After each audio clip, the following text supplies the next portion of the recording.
صحابہ کرام علیہ رضوان تشریف فرما تھے. آقا علیہ الصلوۃ والسلام نے فرمایا کہ میں تمہیں کبیرہ گناہ نہ بتاؤں جو اللہ کی بارگاہ میں بڑے غضب اور عذاب کا باعث ہیں, جو اللہ کی ناراضگی اور اللہ کے غضب اور عذاب کو دعوت دیتے ہیں. تو میں تو میرے آقا فرماتے صحابہ سے فرما رہے میں تمہیں کبیرہ گناہ نہ بتاؤں. تو صحابہ نے عرض کی حضور ہمیں ضرور بتائیے. فرمایا پہلا کبیرہ گناہ کہ اللہ کا شریک بنایا جائے.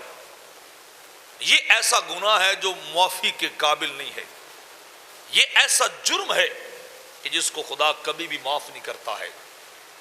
اور اس شرک کے بعد دوسرا بڑا گناہ میرے آقا فرماتے ہیں باپ اور ماں کی نافرمانی ہے.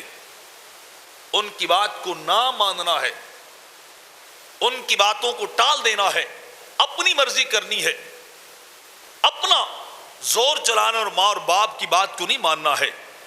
تو جو اپنے ماں اور باپ کی نافرمانی کرے یہ اللہ کو ناپسندیدہ ترین عمل ہے. اللہ اس بات کو پسند نہیں کرتا کہ باپ اور ماں کی مرضی کی بجائے اپنی مرضی پہ عمل کیا جائے. باپ کی جگہ پہ انسان اپنی مرضی کرے, ماں کے مقابلے میں انسان اپنی مرضی کرے تو رب کائنات اس چیز کو پسند نہیں کرتا ہے.